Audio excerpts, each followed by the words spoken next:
તો સુરતની સિંગણપોર ડભોલી પોલીસ મથકની ટીમે પાર્ટી પ્લોટમાંથી એલઈડી ફોકસની ચોરી કરનાર 7 આરોપીને ઝડપી પાડ્યા છે.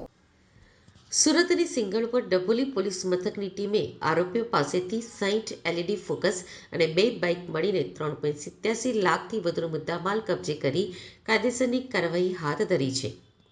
આ અંગે પોલીસ પાસેથી મળતી માહિતી પ્રમાણે સિંગણપોર ડભોલી પોલીસ મથકના પોલીસ કર્મચારીઓને બાતમી મળી હતી કે સિંગણપોર વિસ્તારમાં આવેલા અલગ અલગ પાર્ટી પ્લોટમાંથી એલઈડી ફોકસની ચોરી થઈ રહી છે.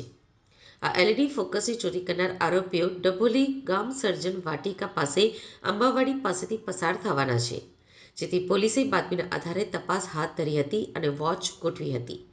એ દરમિયાન પોલીસે 7 આરોપીઓને ઝડપી પાડ્યા છે, જેમાં પોલીસે ક્રિશ કંધારિયા, રેહાન ફારૂકભાઈ શેખ, હિતેન રાઠોડ, અનિકેત નાયકા, સમીર શૈલેષભાઈ રાઠોડ, જય પૂનમભાઈ રાઠોડ, મનીષ સોમાભાઈ દેવી પૂજકની ધરપકડ કરી છે.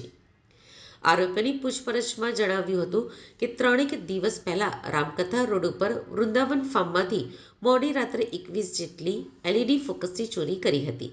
આ ચોરીના ગુનામાં અન્ય શખ્સો પણ સામેલ હતા.